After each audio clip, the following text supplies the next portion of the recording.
And then we'll get my into my life. Yes.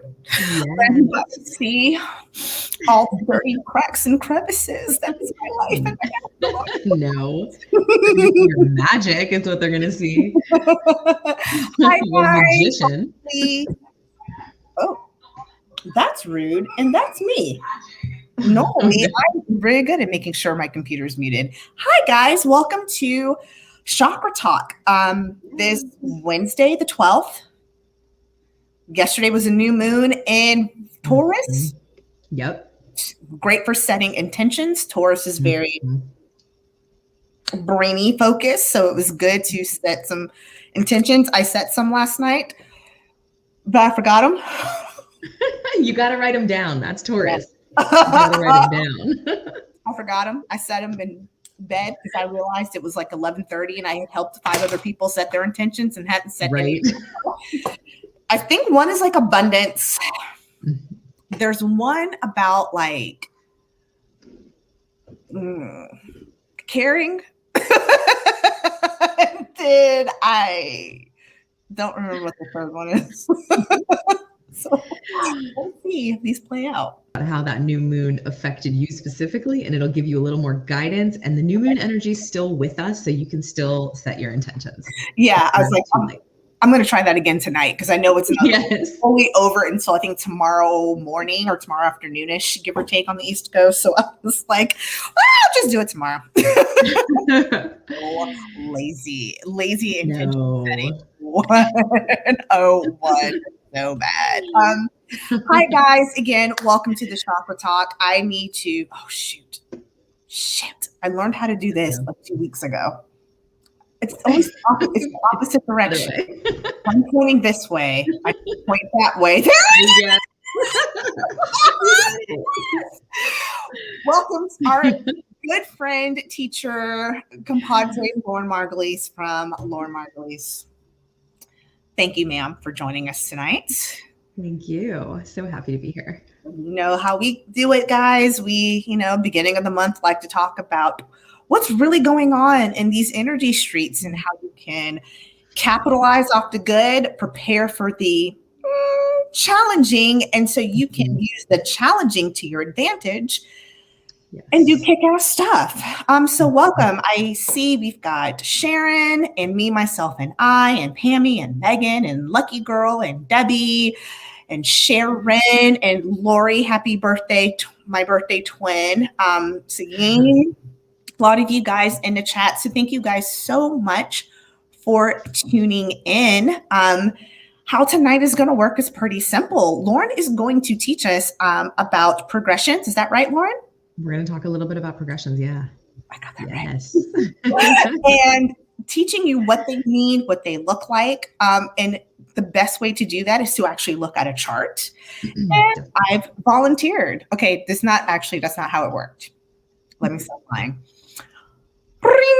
No, that wasn't even it. I was like, Lauren, did you say that like the blue moon on the third eye, the brass monkey knuckle of Jupiter is getting ready to do something next year and I'm going to like look differently? Because I'm thinking about dyeing my hair in 3 months. I think I'm going to dye it orange and purple. And you're like, not really. What I really said was you got things coming up. Let me confirm. This is Lauren going back to the computer and pulling up my chart. Yeah, that's not at all what I said. I don't know how you got it. So let's book some time and we'll go through it again. We can go through your progressions. And I was like, or we can just do it on Chakra Talk. Yes. That's how it really works. I love it. That's a brilliant idea. Lauren, give us the quick and dirty, and I'm going to be taking notes. If you guys see me doing this a lot, I'm not texting, I'm actually writing down because I'm learning as well. Lauren, what are progressions and what does that mean? So we all have a birth chart, which is our natal chart. And it's the moment that you were born. We take a picture of what was happening in the planets. And that's, what people normally think of as their birth chart. It shows you your sun sign, your moon sign, your rising sign, all that. Now, what progressions are is it's like, as we grow and as we age, we learn lessons. And so with that, there is a progression of our personal planets that happens in the astrology chart. And the way that you figure out the progressions is you look at the first 90 days after you're born, and then you pay attention to what's happening with those personal planets, those 90 days. And then each of those days becomes a year of your life. So you basically have the next 90 years of your life in progressions, and it can keep going after that. It doesn't have to be, but that's like the general scope of the 3 month is the general scope of how we handle it. And so if you have a planet, let's say that, I'll give myself as an example. Mercury went retrograde 9 days after I was born. And so in my progressed Mercury, when I was 9 years old, Mercury as a progressed planet went retrograde. And it went retrograde until I was 33, because it was retrograde for the 21, 22 days. So for that time period of my life, my progressed Mercury was retrograde. And personally, now looking back at that time period, I'm a different person. When my progressed Mercury went direct again, my communication capabilities went like off the roof. I completely changed the way I communicate. Now, for some people, that Mercury retrograde happens in their adulthood, and it doesn't mean that all of a sudden you like can't communicate. Doesn't mean anything like that, but it means things become more self-directed, because retrogrades, I know everyone hates on retrogrades. They think they're terrifying. They are not terrifying. I'm looking at you, Adrienne. Because I'm laughing because my cousin was like, girl, it starts on the 29th. I was like, okay, big deal. And then I texted my coworker. I was like, so heads up, your least favorite time of the year is coming up. She's like, ouchie. I was like, okay, I should yes. Thank God I've got surgeries and stuff scheduled before then. Yeah. You only do surgery. Yeah. And the thing about Mercury retrograde, though, is yes, it gets a bad rap, and there's some technological challenges that can happen, but it's really like a chance for us to slow down and be more internal, and watch our communication, watch how we're coming up, watch how our thinking mind is, because Mercury is not just communication, it's also the way we think in our brains. And so with a Mercury retrograde, some people are born under a Mercury retrograde, and those people are less affected because it's like part of their natal chart and it's not that big of a deal. But back to the progressions element of it, it's very normal to have a progressed Mercury go retrograde some point in your life. And all that means is that it's a long period. It's like a 20 to 22 year period where Mercury is progressed as a retrograde. It's about being more internal, being more cognizant of how you communicate, how you think, all of that. So all of the planets move progression wise. Now, most of them move about 1 degree per year. That's on average, except for the moon, because we all know the moon changes signs every 2 to 3 days normally. And so for our progressions, our moon sign is the only one that is changing signs every 2 to 3 years, whereas the other ones take about 30 years to change signs. Moon changes 2 to 3 years.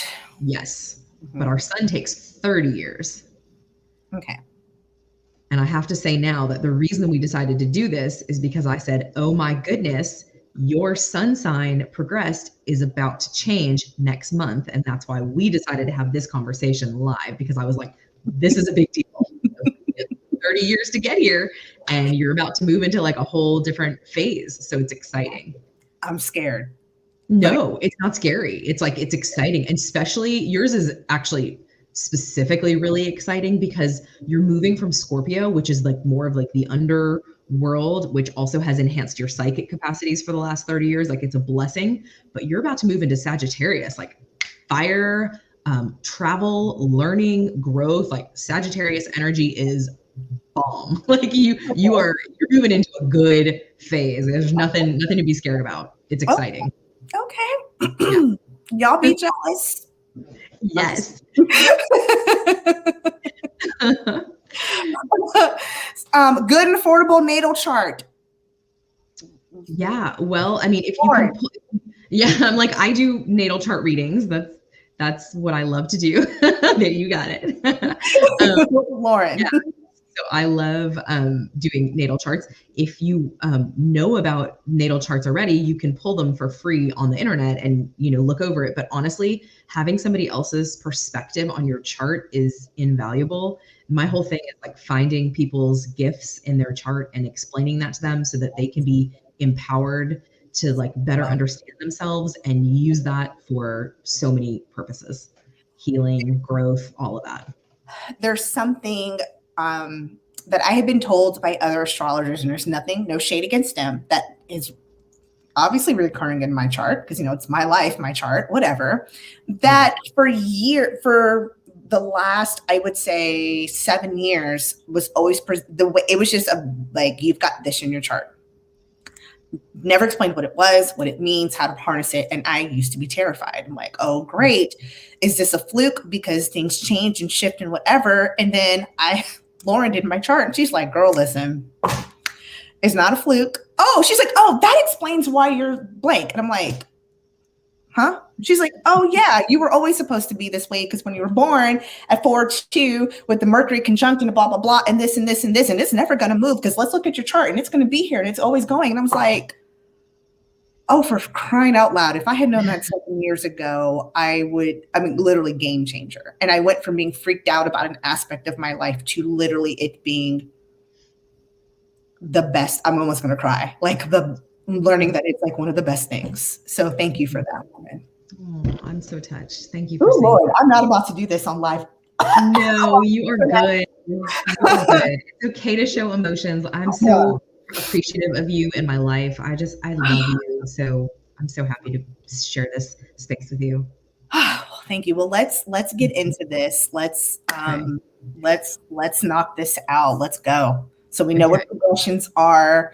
First 90 days after birth, 1 year equals 1 day. So in essence, you're always going to be shifting and evolving roughly for 90 years, give or take.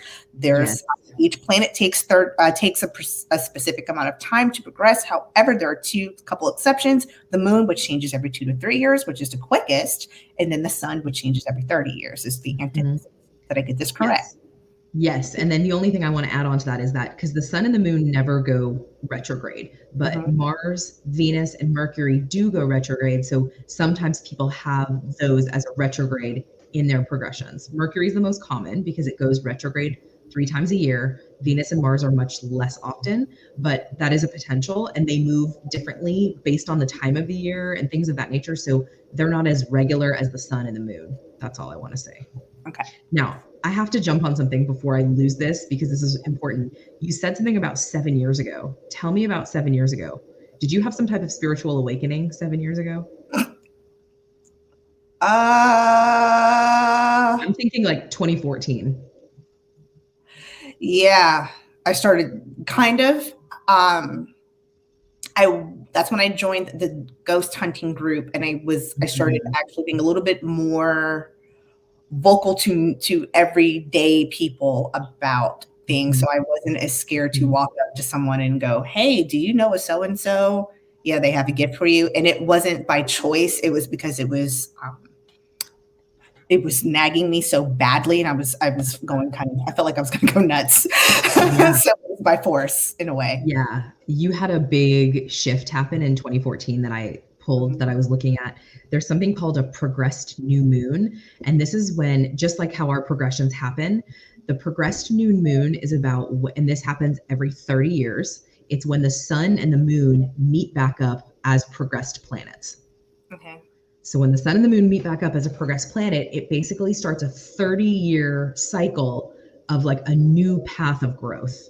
And it's like they're like just like we do with new moons, like we plant new seeds, and it's like this, new part of self.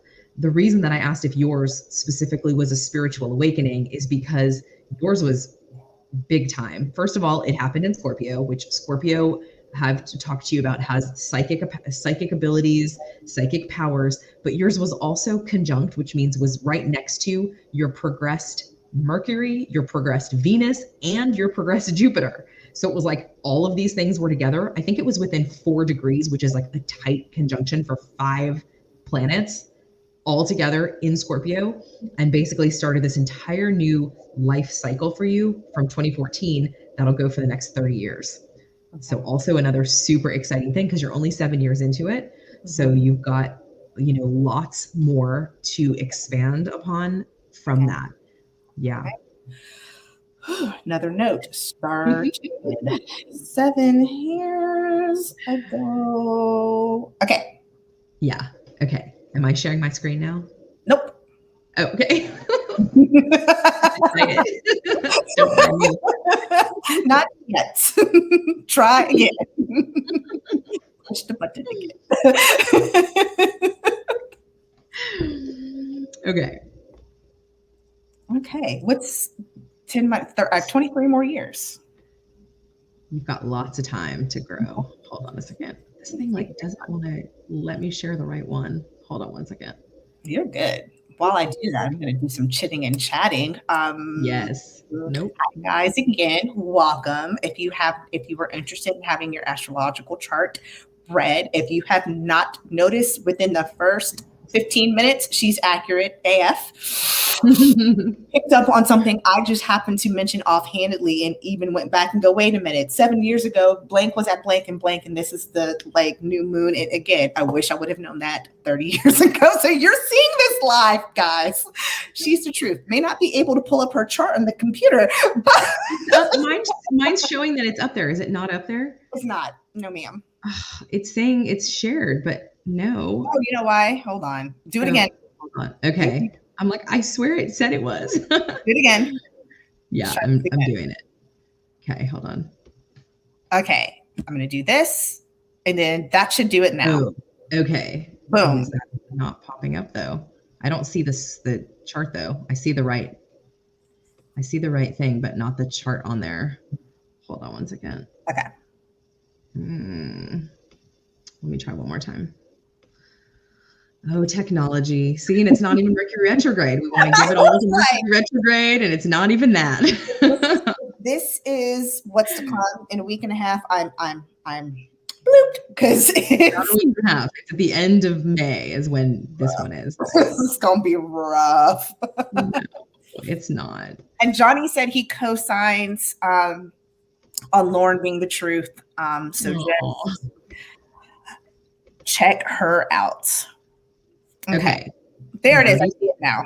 Yay. Okay, good. Now let me just get back so I can see you also. Oh, come on, technology. Give me a break here. It's it's weird because mine crashed right before we went live, and then now yours is doing funky stuff. So mine's acting up. Okay, now we got it. Now I can see it, and now we can move forward. Of course, it's not in the exact right position, but it'll give us enough that I can see. Okay, so actually, let me scroll down. Just give me 1 second so that it is the right. Girl, we got time. It's our time. Yikes. Oh, come on. There we go. That should work.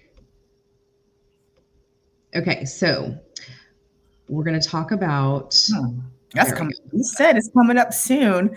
12th of July, 2021. So, yeah. Oh, yeah. Is that the dates? I need to change the date on that.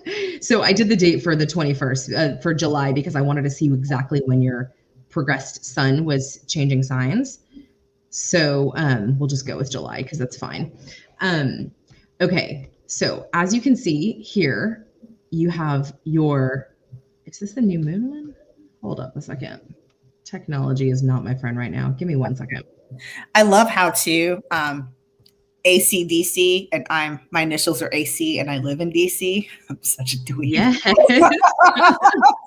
awesome. That's not what that means. I know those. Totally perfect. There we go. All right, Debbie, I'm blaming you. Are you saying it was like this for you yesterday with technology, or are you talking to Johnny? Because I need somebody to blame for our technological issues right now. Oh my gosh. Okay, here we go. Okay, let's try this again. Okay, now. There we go. Okay, the first thing I wanted to talk about just before we get fully into the progressions is I want to talk about the Taurus New Moon that happened because we talked about that a little bit at the beginning of our time together. And I want to give something that gives everybody a little piece of something. Well, the new moon, technically the new moon is over because the moon has moved into Gemini.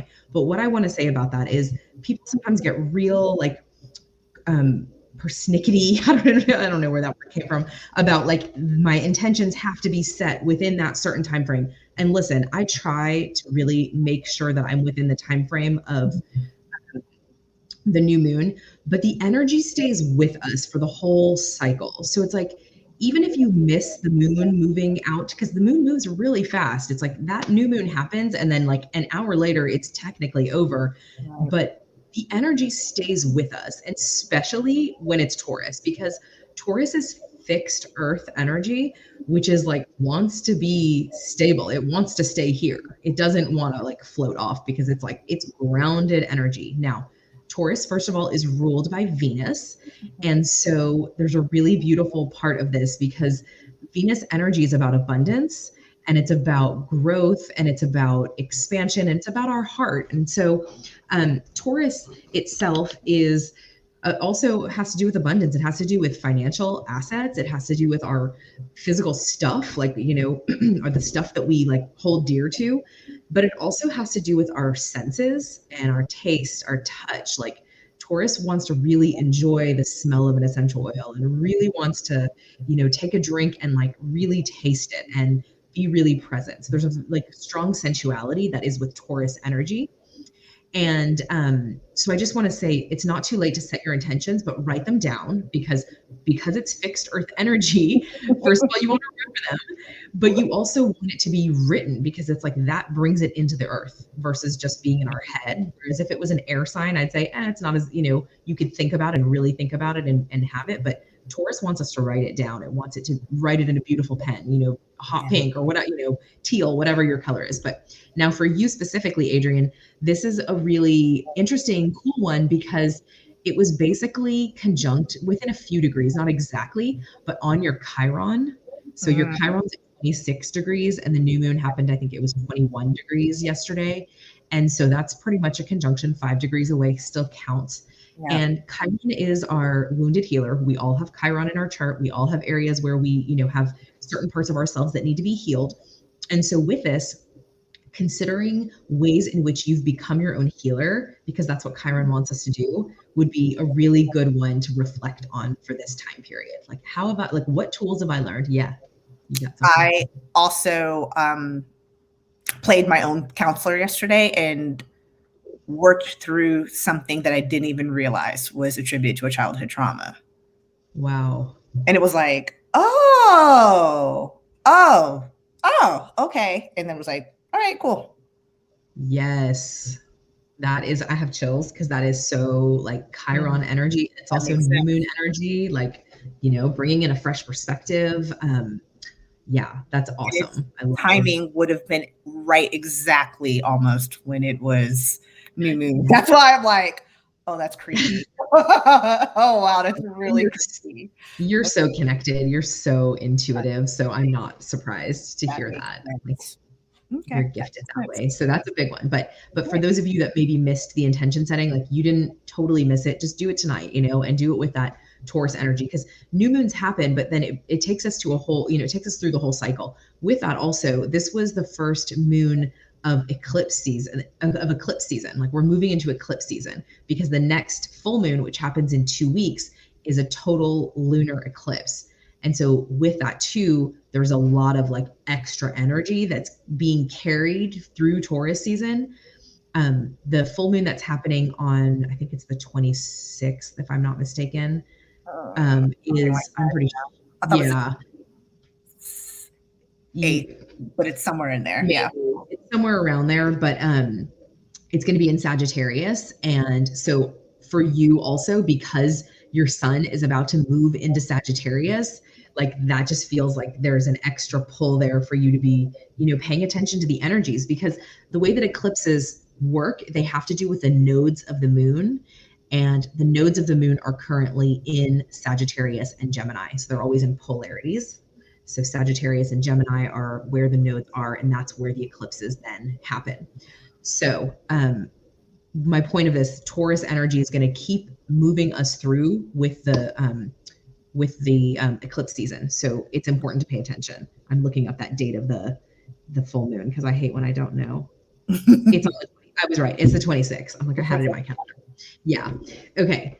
So let's get to progressions because super exciting. So if you're looking at Adrian's chart, first of all, I want to say you notice with Adrian's chart, pretty much everything is in the top half.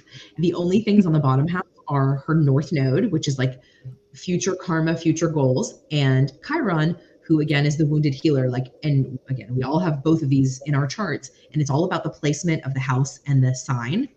And what I think when I see this is like you have so much knowledge. The bottom half is more about like the personal, and the upper half is like connecting with others. So you have so much gift in connecting with others because you have so much energy up here. So it's just I see that in you, and it's beautiful to see how that works in the chart. Everyone's birth chart looks a little bit different. Not everybody has so much compact into small areas, and this just means extra energy, extra strength, whatever it is in these spaces. So natally, so these are the natal planets, the ones that are in black inside the screen, inside the inner circle, and then the progressions are in green on the outer circle. So here you see that all of these are in Scorpio for now, but they're all moving towards Sagittarius. So, and actually some of them have already moved into Sagittarius. Sorry about that. The sun is going to be the last one to move into Sagittarius. And so you've spent all this time kind of building Scorpio energy, which Scorpio energy is like the unknown. It's the mystical realm of the subconscious. Scorpio energy there's so much depth there. Scorpio is fixed water, so it's water, but it's held really tightly, so more like ice. And I don't mean that it's just this like compact water. And so by moving to Sagittarius, you're moving from water to fire. And so there's a lot of buildup of energy that's going to happen over time. It's not going to happen in just one day. But when you start to move from Scorpio to Sagittarius, Sagittarius rules philosophy, learning, travel. Sagittarius rules astrology. It rules tarot, like all of this kind of stuff that you're already like dipping your toe into for the last several years. You're more than dipping your toe in tarot, but that stuff is going to expand. Your interest in it is going to expand, and your capacity to learn it is going to expand because you're going to have more Sagittarius energy helping to support that journey, helping you to kind of deepen into growth. Yeah. What's interesting too, so, and these are, again, they're all these planets. So this is Venus and Mercury and the sun are all moving into Sagittarius. Some of them are already there, but the sun is the last one to come. Now, here we have what's called our MC, and our MC is our public self. And the MC typically rules the 10th house, which is like how we show up in public, our career, work. Capricorn energy is what rules the 10th house. And your MC is now moved into Capricorn. And so to me, when I see that, I see growth in career. Yeah, your Mars is there too. And that's why I see this even bigger, because Mars is our assertiveness. Mars is our will. Mars is our like energy body, like our sense of strength.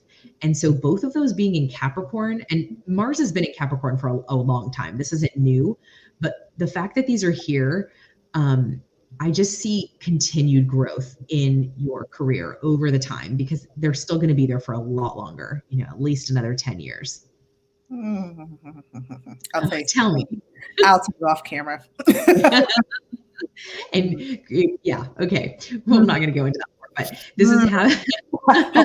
Hope nobody from the job is watching. I need to drink on that one. Okay. Apple juice, not beer, guys. Apple juice, not liquor. Okay. I love it. Okay, so with that, I wanted to mention that first. I wanted to mention that first before going back to the Sagittarius part. She's choking. I'm like, the timing is a little freaky right now. Okay. Well, so all of these planets that are moving into Sagittarius, as you'll see here, Sagittarius naturally rules your 10th house of career. And so These are not there yet, but although it looks like Venus is going to be the first one to move in there, which is your heart, you know, your capacity for love, and that's going to be moving into the 10th house. So a job that you love is going to be more important, is what I would say with that. But following behind that is Mercury, and the sun will be there eventually, several years later. And that's just going to build even more potential in the career department of the 10th house. So this all tells me bright future, bigger possibilities. And it might be something different. It might be something that has to do with Sagittarius energy, which is, could be traveling, could be, you know, could be philosophy, could be higher education is all part of Sagittarius. So, you know, higher education could be, you're giving me the side eye. Okay. There's no side eye. I'm just like, this is interesting. Okay. Okay, I love it. I'm hitting something. Okay, so what's interesting? So what's interesting to me when I was looking at your progressed moon, I want to know, when did you start your YouTube channel in the first place? 2 years ago? Almost 2 years. Yeah. Maybe a year and a half, somewhere around there. December, not last year, year before last. Okay. Because your progressed moon, this makes perfect sense. Your progressed moon is in Aquarius, and Aquarius is all about like networking and technology and expanding our ability to connect. A lot of times through technology, it's like forward thinking. And our moon is how we receive emotional fulfillment. So having your moon in Aquarius would be new modes of receiving fulfillment through networking, through new groups, through bigger communities, through technology, all of those things. So like when I saw that, I'm like, oh, for sure that has to line up with your YouTube presence and like that blowing up for you, which is so well deserved. Not only that, but with your progressed moon, you also have the transiting Saturn. So the difference between the transiting and the progressed are the movement of our own planets, of what there when we were born. The transiting planets are what's in the sky right now. So those two things get, you know, affected, where like if the progressed planet hits one of your natal planets, there's some sense of growth, just like when a planet that's moving right now hits one of your planets, either progressed or natally, there's some type of new shifting, new growth. So Saturn is the planet of structure. Saturn is there to help us create boundaries, help us kind of put boxes around things. And sometimes that's amazing. Like Saturn gets a bad rap. People are like, oh, he's malefic, he's negative. But no. Like Saturn is not negative. We have to change our relationship to that. Like some people are really scared of structure. And so therefore like that used to be me when Saturn is with my North Node. So now I'm like, okay, I gotta love you, Saturn. Like you're part of my karmic work. And so now I have a completely different relationship to Saturn, because he wants to like put us in a structure that helps us be successful. So that's the key. So your Saturn is with your progressed moon. So this is also moving through Aquarius. So it's like helping you to build structures around new networks, helping you to build structures around forward thinking would be another way to kind of think about that. And you had Jupiter with Saturn about 6 months ago, kind of moving through your Aquarius. And Jupiter just wants to make everything bigger, wants to expand it. Jupiter's abundance. It's like growth, you know, expansiveness, optimism, good things. So Jupiter was moving through there with Saturn and across your progressed new moon. Okay. So all kinds of goodness happening there, new structures. This is also happening in your 12th house, and your new moon, your progressed moon is almost done in your 12th house. It'll move to your first house soon. But 12th house is spirituality. It is connecting to higher levels of consciousness. So since Saturn and your moon have been moving through the 12th house, I see that as structure and emotional fulfillment around new ways of connecting to higher levels of consciousness. Okay. Really deepening into your tarot practice and really letting yourself have the structure to find those gifts and allow them to flow through you, because that's 12 houses. It just flows through you. You don't have to You don't have to try to hold on to it. It just, you allow it. It's like a softening into it. That's how I see that part of what's happening. Okay. So I've given you a lot. I want to give you a moment to digest or ask questions or think or anything. Keep going, because what I'm going to do is we'll open general Q&A at the end. And I process slowly anyway. So I'm going to it'll be 10 days from now, 12th house, spiritual. Okay, now I've got questions. I know. It's totally how it works. Okay, so I've gone over most of your progressions in general, but I'm going to talk about Pluto a little bit. So Pluto is the ruler of Scorpio in modern astrology. And Pluto is intensity. It's like a penetrating energy.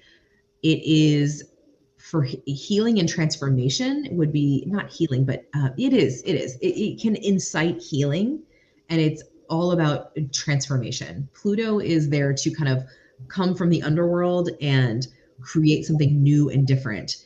And Pluto has recently moved also into your 12th house, and he's going to be there. Pluto moves really slowly. So Pluto actually went retrograde last week. So this is, again, information for everybody.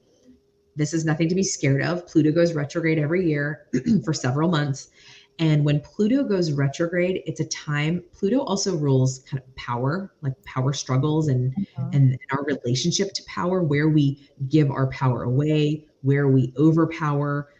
Those are conversations to be having with yourself right now, everybody in general, because when Pluto is retrograde, again, retrograde invites us to be more internal with the energy. So this is just a question I would invite to everybody listening. Like, where do I stand in my relationship to power? Where are those relationships where I maybe overpower? Where are those relationships where I give my power away? Now, but for you specifically, Pluto is now transiting through your 12th house. And so because Pluto rules the underworld and the 12th house is like connecting to higher levels of consciousness, I see this as a big deal for you, because I feel like over the next, again, this is going to be like we're talking 10 years, maybe even longer. Pluto's a big force in your chart because your Pluto and your Saturn are conjunct also with the sun. So this is a big staple of who you are, is this Plutonic energy. Also because you have Jupiter in Scorpio, which makes everything bigger.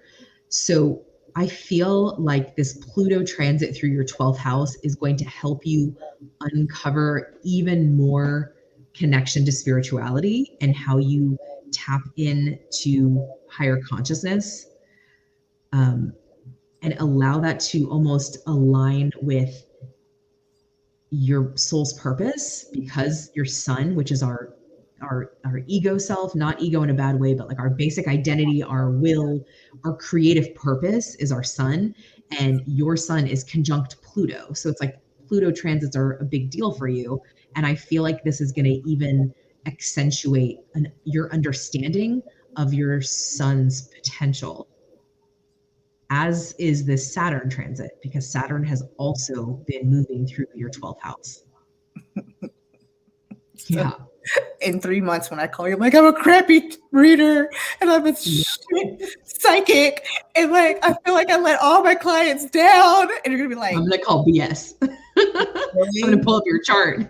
We're having this conversation not only yet again, but right now. Do you remember, May 12th, 2021? Yeah. Go back and watch your YouTube, sweetie. And with that, now I'm going to have to say this, just not only do you have all this, which is like so powerful, which is your Venus, your Sun, your Saturn, and Pluto, which this is intense. This is like no joke, but it's in the 8th house, which is ruled by Scorpio. So this is like, this is like so much power in the underworld. Like there's so much knowledge there that you came into this world with. So go basically start a cult. I'm hoping you're going to hone this energy in for good. You're going to be like, Lauren told me I could be a cult leader. Go start a cult. Got it. Okay. I mean, somebody with this chart, maybe, you know, they have the power to do it is the key. So that's not my contract on this earth. No, it's definitely not. Okay. Okay. Should I stop sharing? Unless there's more you want to continue with the chart, my brain is, I know it's a lot. So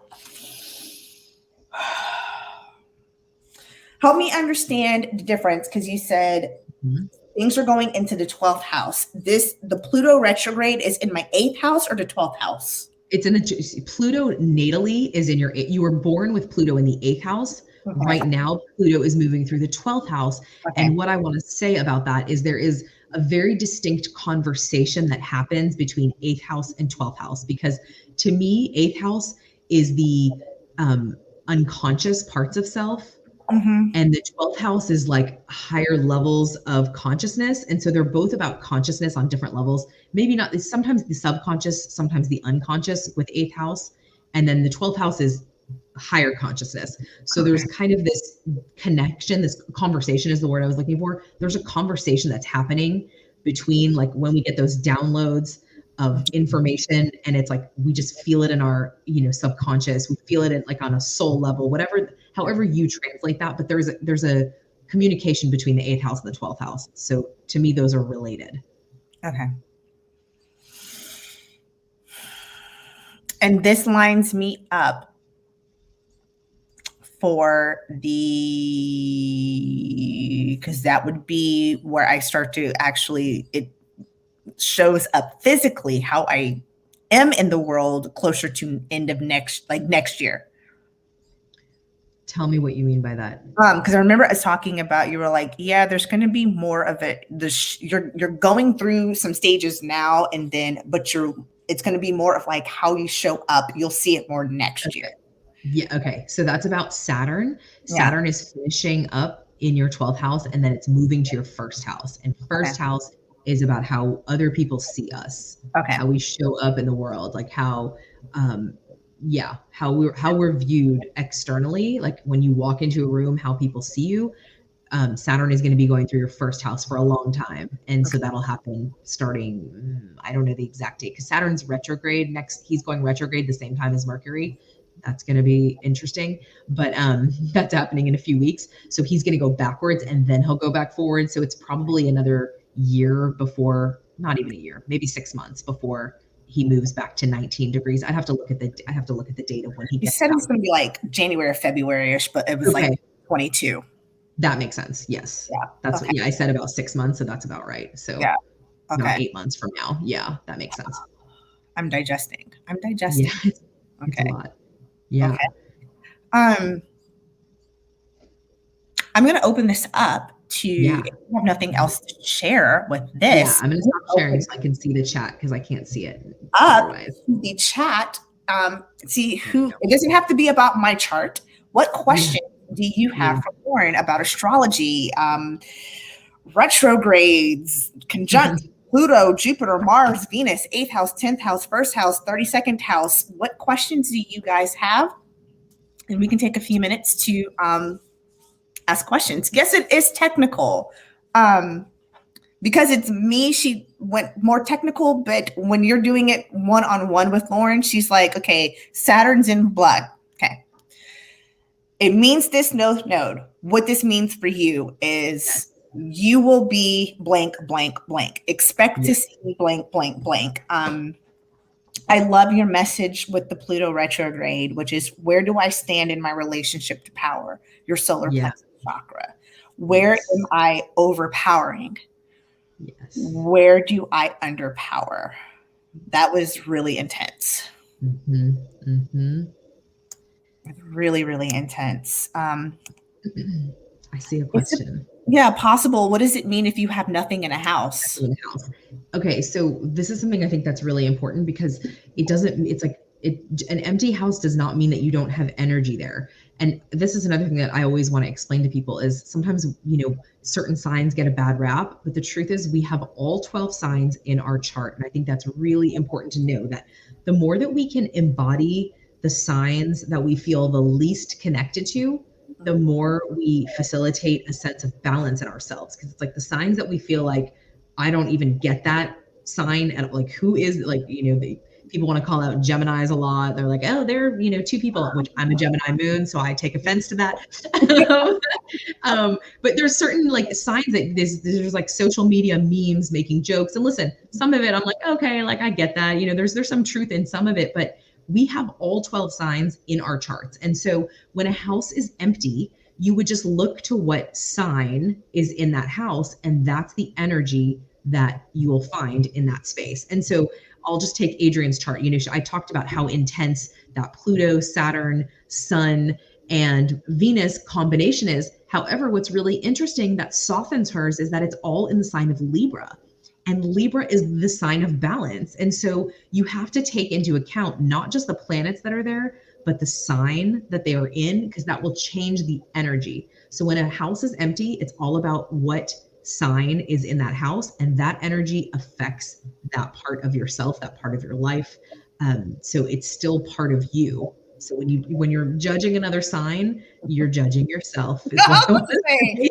Hi, mirror. Hi, pot. I would like to introduce you to Kettle. Yes. That. There was another question. Debbie says she doesn't know her time of birth. Does that mean she cannot do a chart? So what I say with people, when you don't know your time of birth, you do it as unknown. You're not going to have the house placement the same, but you will learn enough about the energies in your chart that it will still be very beneficial. There are people who specialize in finding out, there's a name for it and I'm blanking on what it's called, but there's a specialty in astrologers where they can look at big life events that have happened for you, and through that can kind of work backwards and come up with a general birth time.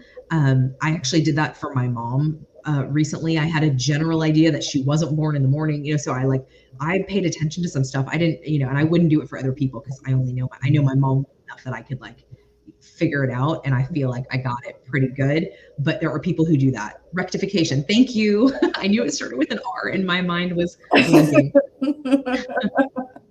Awesome. It was a retraction. What? No, yeah, rectification. It's fantastic. Oh, love it when the chat can chime in. Yeah.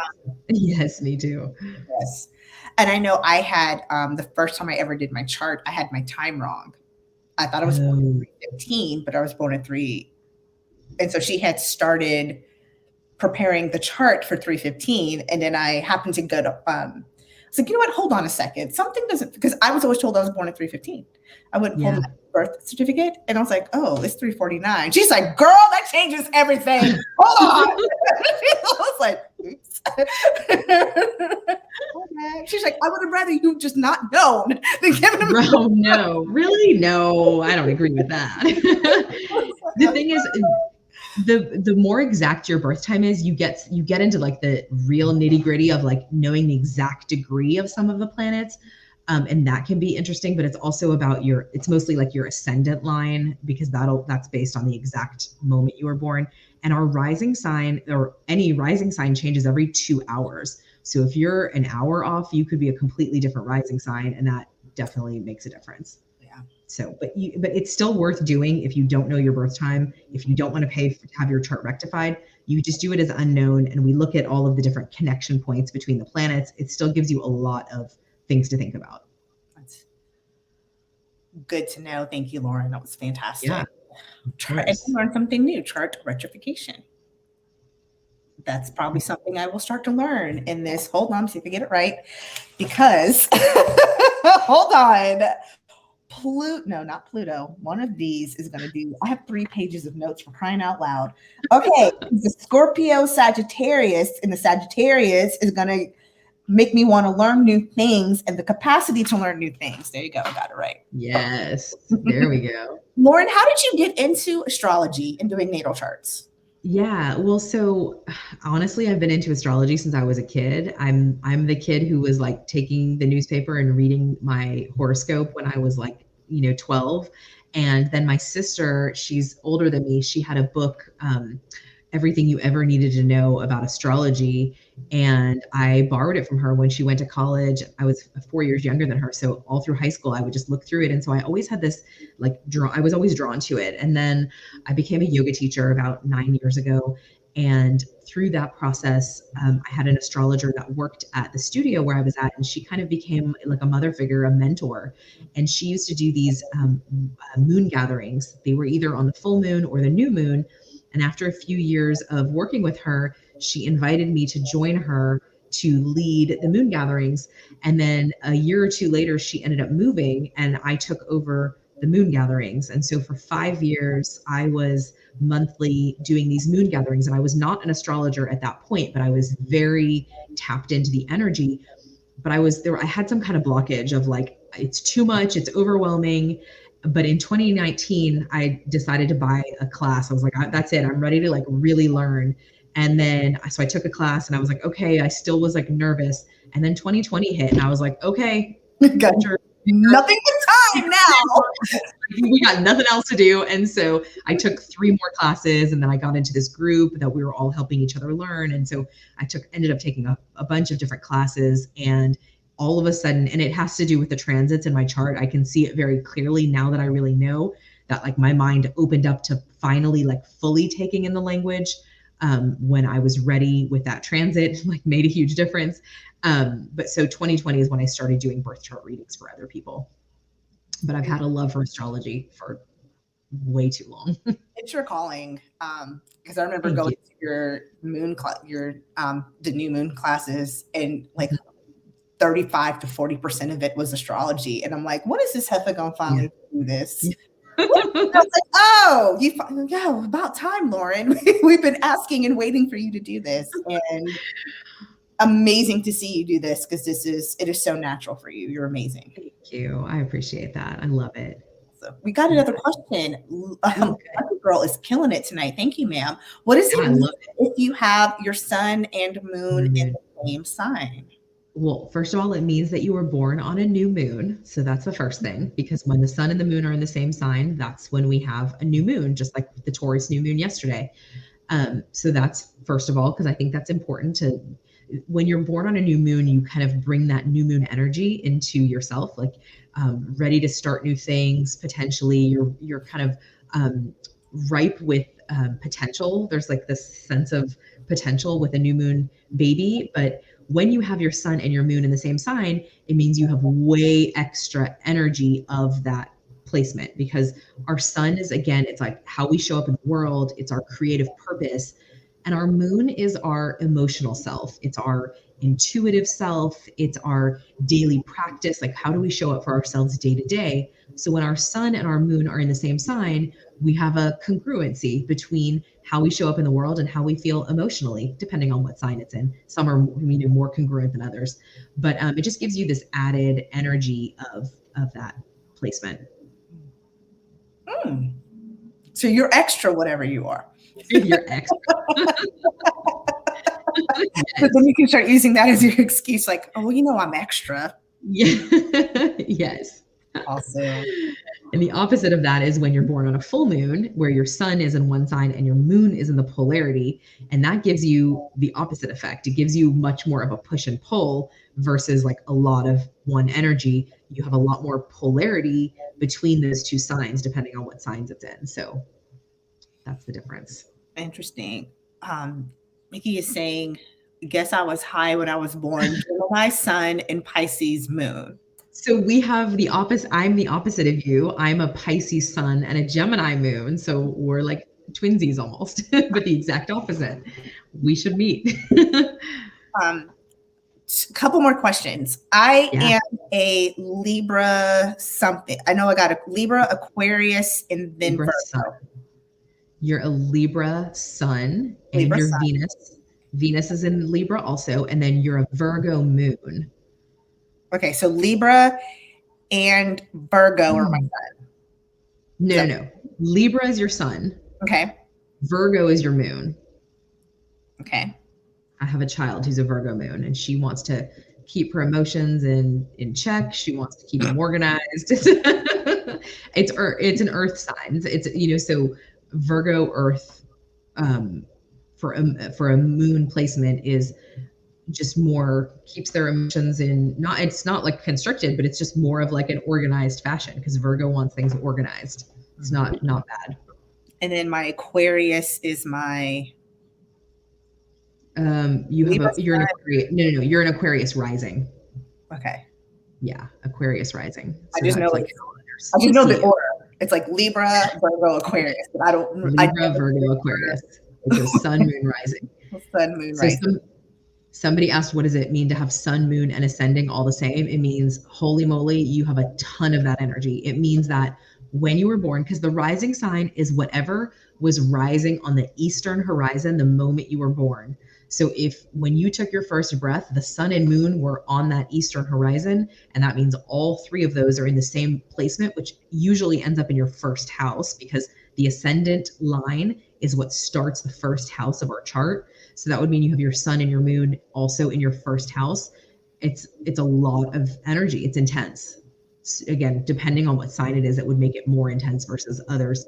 But it's a lot of that energy. And that's not bad. It's just you're a lot of that. You're just, again, another extra of something. Like that's extra. Yeah. What is remind us what a retrograde sign means. So retrogrades in your chart are totally normal, especially with the outer planets, because the outer planets move really slow. So they retrograde for a really long time. So I just want to say that, like if Pluto or Uranus or any of those outer planets, Neptune, if it's retrograde in your chart, it's like doesn't affect you as much, because the outer planets that move really slow are not the same as our personal planets. The personal planets are the sun, the moon, Venus, Mercury, Mars. Those are the ones that are really about the person. And then Jupiter and Saturn are the social planets. They're kind of in between. So like I have Jupiter retrograde in my chart. And the way that I view that is the energy is more internalized. The way that I make sense of that, like I'm somebody that if I go out and I try really hard to like get a job, it doesn't usually work that way. I have to like do the work and like prepare and like get my mindset right. And then the opportunities seem to come towards me. That's how I've internalized and I've read that from lots of people that have Jupiter retrograde in their chart. So if you're born with a retrograde in your chart, it's not weird. It's not crazy. Most people have at least something that's retrograde in their chart. But if it's one of the personal planets, it's going to affect you more. So if it's the sun and the moon never go retrograde, but if it's Venus, Mercury, or Mars, that energy will affect you differently. It just means there's going to be more of an internal conversation of how you relate to that energy. That's all it means. It also means that when those planets are retrograde in like, now time, you're more comfortable with it because it's part of your chart. Because I think I had Mercury retrograde in mine. I don't remember. I'd have to look. Retrograde in mine, and maybe so. And when Mercury went retrograde in Libra a couple years ago, because you have so much there. Oh my gosh, it wasn't cute. I believe that. Yikes. Not cute. What does midheaven stuff mean for an astrological chart? So the midheaven is at the top of the chart, just like the ascendant is on the left side of the chart. The midheaven typically rules the 10th house. It's the line that starts the 10th house. And this is our public self. So it's like how we show up the ascendant is more of like how other people perceive us. The midheaven is more of like how we show up in career, how we show up on a bigger scale. It's a bigger version of just like the perceptions. It's like who we show up to be. It's more of our own undertaking, because it's like what we build. It's our career. How do we build ourselves up to be shown, versus the ascendant, which is kind of like how people view us, whether we are participating in that conversation or not. Gotcha.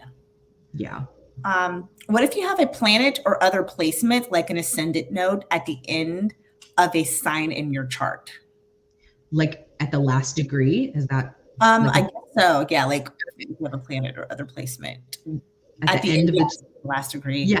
So there's something called the Anoretic Degree, which is when something is at the 29th degree of a sign. So there's 30 degrees in each sign. Once you get to 29, that's actually the last degree, because as soon as it hits 30, it immediately goes to 1 of the next sign. When you have a placement of a planet at the Anoretic Degree, which I have 2 of those actually, it's said that there's some type of mastery of the knowledge that you would have learned in that. It's the full expression of that sign. It's like you've taken in all of that energy and you are like really getting it all, if that makes sense. My Jupiter is actually at like, it is at the 29th and a half of Cancer, which I believe is part of my like capacity to connect. Because Cancer is, first of all, it's the mothering energy, but it's also water. It's empathetic. It feels, and I can like feel people's energy very strongly. And I believe that's that Jupiter placement. I love this question that Trust Leches just asked. Ooh, tell me. It is, if you're born under one sign, but if your sun is in one sign, yeah, moon and your rising are in different signs, which when you're reading a newspaper or a chart and you're going like, which one do I read? Which one? That is a very great question. So what's very interesting and what really threw me for a loop when I started like really diving into astrology a few years ago was that most horoscopes are actually written towards your rising sign. And the reason that they do that is because your rising sign, again, it starts your first house. And so all of your house placements have to do with your rising sign. And so where the other planets are moving affects that house, which is how you can tell, like, let's say it's happening in your third house. That's your house of communication. So if like Saturn is moving through your third, whatever sign is in your third house, they can gear that from your rising sign, not your sun sign. However, most astrologers recommend that you read all 3 and merge the energy of the 3 of them, because you're going to gain some nugget. There is some learning that will come from all of those. But I do think it's fascinating to know that in general, horoscopes back in the day specifically were always for your rising sign, and nobody was ever taught that, because in the 70s there was this big boom of astrology and it was all about the sun sign, and it was basically like, this is the only thing that matters. It is not the only thing that matters. I just have to say that. And that's one of the reasons I love telling people about their charts, because sometimes people feel really pigeoned into their sun sign, like this is who I am. But like, I'm like, no, like that's one part of you, and then you have this part and you have that part and you have this, like you're this whole, that's one piece of the puzzle, and it's a big piece, but it ain't the whole puzzle. Like that's just one piece. There's more. So when you're reading your horoscope though, read all 3. That's so when Johnny and I, for the last few months, when we do our monthly horoscope, you'll notice that Johnny and I will kind of crack up, because I will say, okay, Libra, I was like, okay, I need to pay attention to Aquarius and Virgo, because one will resonate more than the other, but I pull all 3 of them together. Yes. So next month when we do them, guys, pay attention to, if you know all 3, pay attention and mesh with all 3. Yeah, 100%. You'll get more messages that way. It's deeper. It's, there's more there. Yeah, because Johnny does it all the time. He'll be like, Gemini didn't really get it, but Capricorn, yeah. He's like, because he's like, oh, yeah, I felt that more. It makes sense. Absolutely. Yeah. Debbie asked a good question as well. Guys, you're killing it with the question. Thank you guys so much. I love it. If you have issues with a specific sign or signs, could this mean that you have their signs, those trouble signs in your chart? Okay, so what I said earlier about the fact that we all have all 12 houses, which means we all have all 12 signs in our chart, no matter what. Of course, where the planets are is going to give us a lot more energy of that sign placement. But a lot of times the ones that we like kind of, shun, the ones that we like don't want to take in, usually that's the one we need to work with to kind of help gain some better understanding of, because it's typically a part of ourselves, some part of our subconscious or unconscious usually, that we're like pushing down, and we need to kind of befriend that energy. So I think it's really important to learn the signs that you feel really disconnected to. Those are usually the ones that will help you the most. It's like, oh wait, for me, Virgo, like I did not, but my Saturn is a Virgo. So it was like, I had to really learn how to understand Virgo to help me grow. And now I have a child. One is a Virgo sun and one is a Virgo moon. So the universe is like, you're going to get it whether you want to or not. Like, but it's like, and now I get it. And now I love it. And now I'm working on Capricorn, and now my progressed moon is in Capricorn. So it's giving me that extra energy, but we all have all 12 signs in our chart. This is awesome. Awesome, awesome, awesome. Lauren, thank you so very, very much. Thank you for doing my chart again. Oh, of course, anytime. For the 9,000th. Okay, it's really like the third, but still, thank you so much. Thank you for being vulnerable and doing this in a live setting. So thank you so much. Of course. Thank you. Such an awesome audience. And thank you guys for tuning in. I appreciate all of you guys so very much. We're going to end with one last question. Cece wants to know, is it normal to have 6 planets retrograde in your chart? I mean, 6 is a lot, honestly, but I would say if, like, let's say some are the outer planets, then it's not as significant. But like if you have 3 of the personal planets that are part of that, that's a lot. I'd have to look at the chart to see which planets it is, but 6 is definitely a lot because that's most of planets. That's like all of them. I'd love to look at your chart. So set up a time. Let's have Lauren look at your chart. Go check out. Thank you, Lucky Girl, for doing this. I also put it in the description. To book a session, go to her Calendly.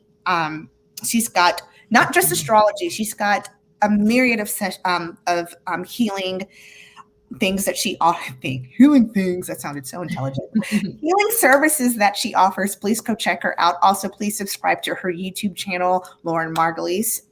There's the link in the chat as well. We will be back next month sometime because I think we definitely have to do one because it's another Mercury retrograde. So we'll come at the beginning of at that point, it'll be the beginning of the month. We'll be fresh a week or two into retrograde. So we'll give you some tips and tricks how to deal with that. But thank you guys for tuning in. May you all peace and loving to each and every one of you. You guys have a great night and take care. Bye, guys.